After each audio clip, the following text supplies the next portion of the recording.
सास का मायका प्रेम।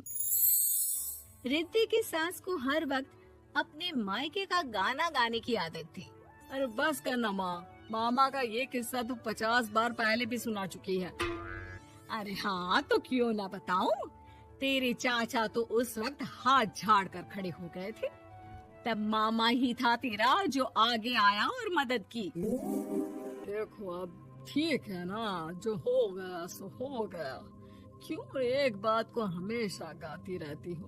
अब तो बहू घर आ गई है, उसे तो सबको मान कर चलना है ना, कि सिर्फ सास का मायका ही समझेगी वो। तभी वहाँ रिद्धि आ जाती है। माँ, आज मैं घर जा सकती हूँ? माँ को मेरी बहुत याद आ रही है। शादी के बाद एक बार भी नहीं गई। हाँ तो कौन जाता है। अरे मेरी शादी के बाद जब मैं विदाई होकर आई, इतना बड़ा ससुराल मेरा, खाने वाले 10 लोग और बनाने वाली मैं सिर्फ एक। ऐसा लग रहा था जैसे सिर्फ खाना बनाने के लिए ही ब्याह किया है। वो तो मेरा भाई था, गांव से एक काम करने वाली चाची को भेज दिया जो मेरा हाथ पटाती थी, और उसको पैसा, खाना, कपड़ा, रहने के लिए कमरा, वो सब किससे दिया था? तुम्हारे भाई ने। ये मामला रोज का था। ससुर भी जब गुस्सा होते तो वो सारी बात कह देते जो उनके मन में इतने समय से चल रही थी। मेरा भाई, भाभी, भतीजा, भतीजी सब छुड़वा दिया।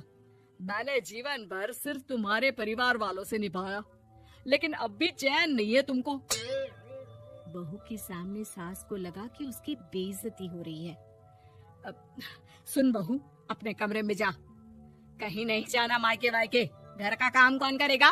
पड़ोसन। बहू समझ जाती है मामला गर्म चल रहा है। कमरे में जाने में ही भलाई है।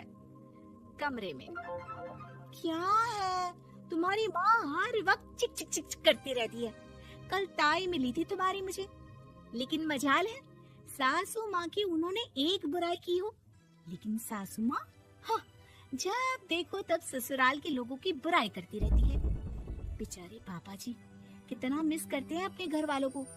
मेरा तो बड़ा मन करता है कि ताऊ जी, चाचा जी और सब मिलकर रहे, ना साथ रहे लेकिन आना जाना तो ठीक से रखे। हिंदुस्तान और पाकिस्तान एक हो सकता है, लेकिन चाचा और ताऊ के परिवार के साथ हम लोगों का मिलन ना जी ना, कभी नहीं हो सकता। ये बात है। देखिए, मेरे साथ ना ज्यादा चैलेंज मत करिएगा। ऐसा कोई काम नहीं है जो मैं नहीं कर सकती। ससुर जी जो कि बहू की बात सुन रहे थे, सामने आ जाते हैं। अरे बेटा, तू ये कर सकती है तो प्लीज मेरा परिवार किसी तरह मुझसे मिलवा दे। सारी जवानी तो मैंने किसी तरह काट ली, लेकिन जीवन के इस पड़ाव पर बहुत याद आती है मेरे परिवार की।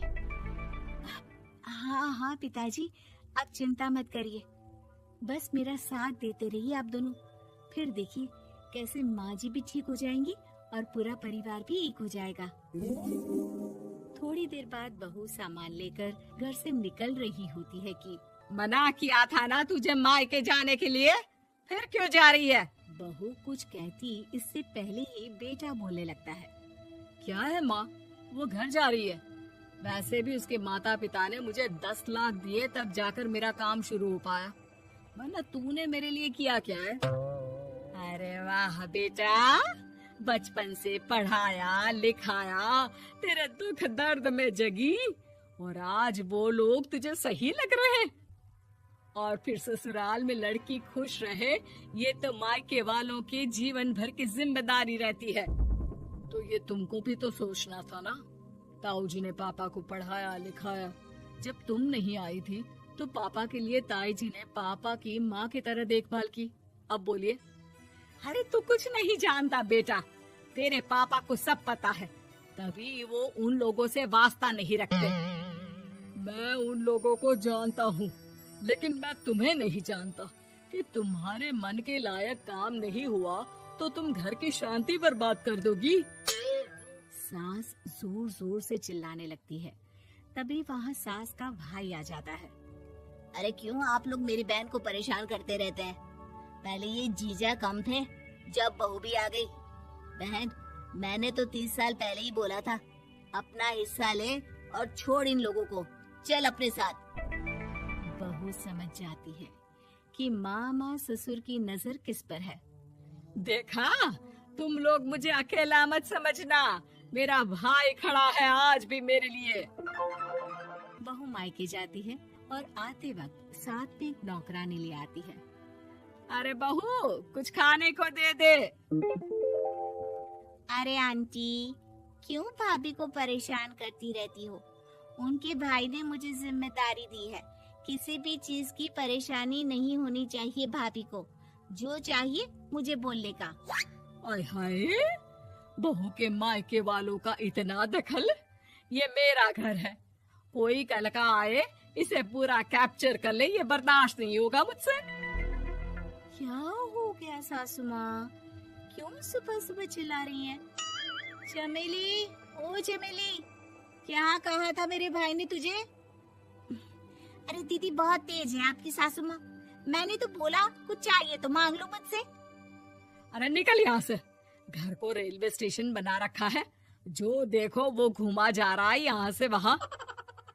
ये कहीं नहीं जाएगी, ये जाएगी तो घर का काम कौन करेगा? मैं। हाँ, और क्या करती है बहुएं, घर का काम ही तो करती है, इसमें नया क्या है? तभी वहाँ ससुर जी आ जाते हैं। हाँ, तो यही बात तो तुम्हें भी समझनी चाहिए थी ना। आज बहू के मायके से नौकर आ गया तो तुम्हें बुरा लग रहा है? अरे तो उस वक्त गर्मा गर्म खाना तो सबने खाया ना, ऐसा तो नहीं है कि मेरे मायके का नौकर था तो सिर्फ मेरे लिए बनाता था। अरे निकालो इसे फिलहाल, बाद में बात करती हूँ। सास का गुस्सा जोर से नौकरानी पर फूटता है। तभी वहाँ बेटा सामान के साथ आकर खड़ा हो जाता है।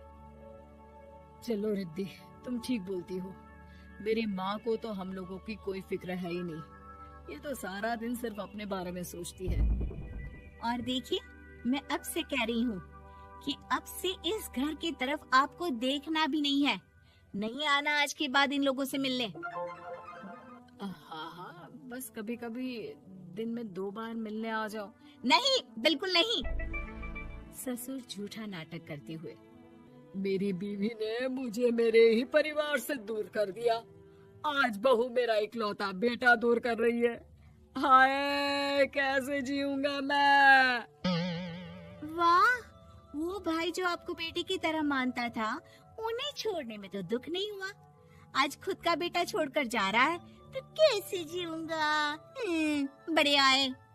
अब सास समझ चुकी थी कि उससे गलती क्या हुई है। मुझे माफ कर दे बहू, अब मेरी समझ में आ गया कि अपनों से दूर कर बीवियां पति का भला नहीं बल्कि उन्हें जीवन में अकेला कर रही है। मुझे माफ कर दे, मैं अब सबसे माफी मांग लूंगी। ससुर जी दूर से बहू को थम्स अप दिखाते हैं।